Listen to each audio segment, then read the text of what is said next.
নমস্কার বন্ধুরা, আমার ভালোবেসে রান্না পরিবারে তোমাদের সবাইকে স্বাগত। আজকে আমি বানাবো গোটা বাটা মাছের সর্ষে বাটা। খুব কম সময়ে কম উপকরণে তৈরি হয়ে যায় এই রেসিপিটা, কিন্তু গরম ভাতের সঙ্গে খেতে লাগে ফাটাফাটি। তো চলো দেখে নাও এটা আমি কিভাবে বানাই। প্রথমেই দেখো, আমি এখানে 3 পিস গোটা বাটা মাছ নিয়েছি। মাছটা আমি ভালো করে কেটে ধুয়ে বেছে নুন আর হলুদ দিয়ে ম্যারিনেট করে রেখেছি। এরপর আমি একটা বাটিতে নিয়ে নিচ্ছি 1 চামচ কালো সর্ষে, 1 চামচ সাদা সর্ষে, 4-5টা কাঁচা লঙ্কা, সামান্য একটু নুন। এবার জল দিয়ে এটার একটা মিহি পেস্ট তৈরি করে নেব। দেখো, পেস্টটা আমার তৈরি করা হয়ে গেছে। আর এতে আমি সামান্য একটু হলুদ দিয়ে গুলে রেখেছি। এরপরে আমি কড়াই গরম করে নিয়ে প্রথমেই দিয়ে দিচ্ছি পরিমাণ মতো সর্ষের তেল। তেলটা একটু নেড়েচেড়ে ভালো করে গরম করে নিচ্ছি। তেলটা গরম হয়ে গেলে আমি মাছগুলো ভেজে নেব। একে একে মাছগুলো গরম তেলে ছেড়ে দিলাম।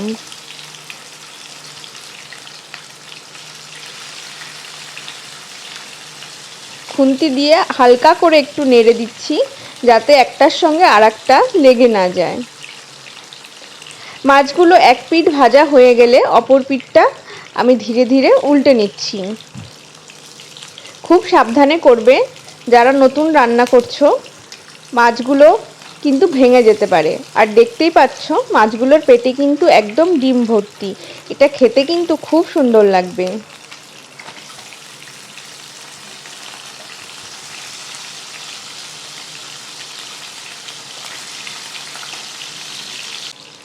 এবার মাছগুলো 2 পিঠ ভাজা হয়ে গেলে আমি এক এক করে তুলে রাখছি। আমার এই সিম্পল ঘরোয়া রেসিপিগুলো তোমাদের ভালো লাগলে অবশ্যই একটা লাইক করো, চ্যানেলটা সাবস্ক্রাইব করে পাশের বেল আইকনটা প্রেস করে দিও নতুন নতুন ভিডিওর নোটিফিকেশন পাওয়ার জন্য। তোমাদের একটু সাপোর্ট কিন্তু আমাকে অনেকটা উৎসাহ যোগাবে। এবার ওই তেলের মধ্যেই আমি দিয়ে দিচ্ছি পরিমাণ মতো কালো জিরে আর একটা চেরা শুকনো লঙ্কা ফোড়ন। ফোড়নটা আমি নেড়ে চেড়ে কয়েক সেকেন্ড ভেজে নিয়ে যে আগে থেকে পেস্ট করে রেখেছিলাম সর্ষে বাটা, সর্ষে কাঁচা লঙ্কা বাটা, সেটা দিয়ে দিলাম। এবার কিছুক্ষণ এটা আমি কষিয়ে নেব।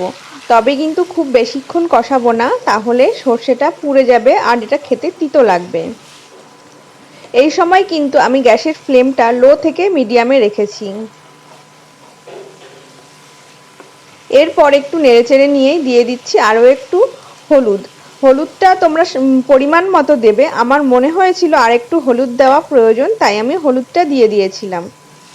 এবার দিয়ে দিচ্ছি ওই সর্ষে বাটি ধোয়া 2 বাটি জল।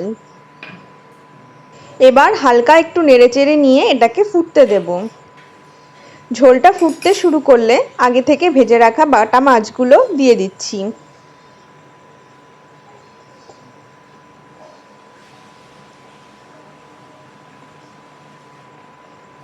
এবার খুন্তি দিয়ে একটু বাটা মাছগুলো উল্টে পাল্টে নিচ্ছি, যাতে ঝোলের টেস্টটা মাছের মধ্যে খুব ভালোভাবে ঢুকে যায়।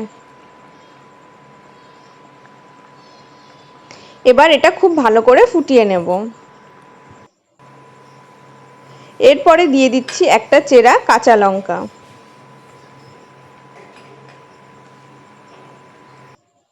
দেখো, আমার ঝোলটা অনেকটাই কমে গেছে। এখন মাছগুলো আরেকবার একটু ভালো করে নেড়েচেড়ে নিচ্ছি উল্টে পাল্টে। খুব সাবধানে করতে হবে, কারণ মাছটা কিন্তু এখন এই সর্ষে বাটার মধ্যে সেদ্ধ হয়ে নরম হয়ে গেছে। তাই সাবধানে করবে যাতে গোটা মাছগুলো ভেঙে না যায়, তাহলে কিন্তু দেখতে একদমই ভালো লাগবে না। এরপরে শেষে আমি দিয়ে দিচ্ছি উপর থেকে একটু কাঁচা সর্ষের তেল। এখন এটা আমি গরম গরম পরিবেশন করে নেব।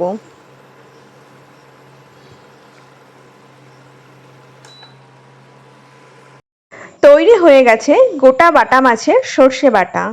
রেসিপিটা কেমন লাগলো জানিও, আর চ্যানেলটা সাবস্ক্রাইব করে পাশে থেকো। ফিরে আসবো নতুন রেসিপি নিয়ে নতুনভাবে। ততক্ষণের জন্য ভালো থেকো, সুস্থ থেকো। ধন্যবাদ।